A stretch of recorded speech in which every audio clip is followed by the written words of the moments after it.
नमस्कार मेरे प्यारे दर्शकों।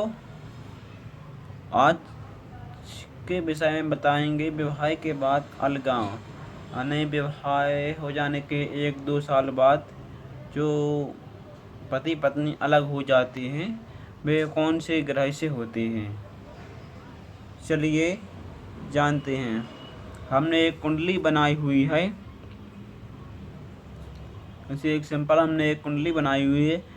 इसमें यानी कि वही है, अपन जानते हैं। अब देखो, सबसे पहले यहाँ पे सूर्य मंगल बैठा है और वो भी सूर्य शनि की यानी कि शत्रु राशि में बैठा है, तो यहाँ पे मंगल भी उच्च का हो गया है और केतु 12वें भाव में, चंद्रमा है 3रे भाव में। यानी कि कब होता है,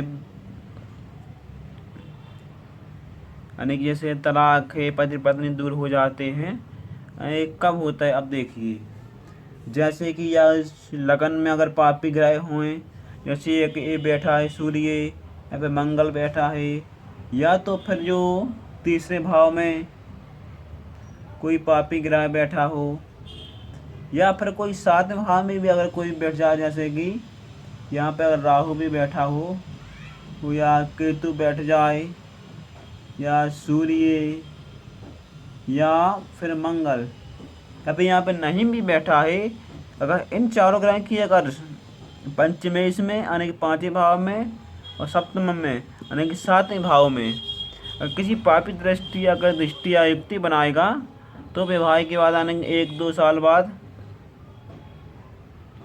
अलग हो जाते हैं, यानी अलग अलग रहने लगते हैं। अब इस कुंडली में ये पूछा गया, इसमें समझ लो कि शनि और शुक्र आने की धनेश होकर बैठा, आने की धन भाव में बैठा है, तो आने की शुक्र की इसमें धन अच्छा आएगा, धन के योग बने रहेंगे। बुध और गुरु व्यास में बैठे हैं, तो यानी कि बुद्धि भी इनकी अच्छी रहेगी, यानी कि ज्ञान भी इनको अच्छा रहेगा। और यहाँ पे इनका चंद्रमा बैठा है पंचमेश में, तो यहाँ के यानी कि पहले इनकी कोई प्रेमिका भी रही होगी। अगर 5वें भाव में अगर चंद्रमा बैठ जाए उच्च के स्वराशि होके, तो प्रेमिका बहुत अच्छी होती है, जैसे कि अपनी माँ के समान प्यार करने वाली प्रेमिका मिलती है। ये आप अपने कुंडली में भी देख सकते हैं। और एक बात भी, मंगल लग्नेश होकर बैठा है, यानी कि कुंडली मंगली भी है, पर इससे ज़्यादा की कुंडली यानी कि गुस्सा भी बहुत, इसको गुस्सा भी बहुत आती होगी। ये पहली बात तो किसी के बात सुनता नहीं होगा,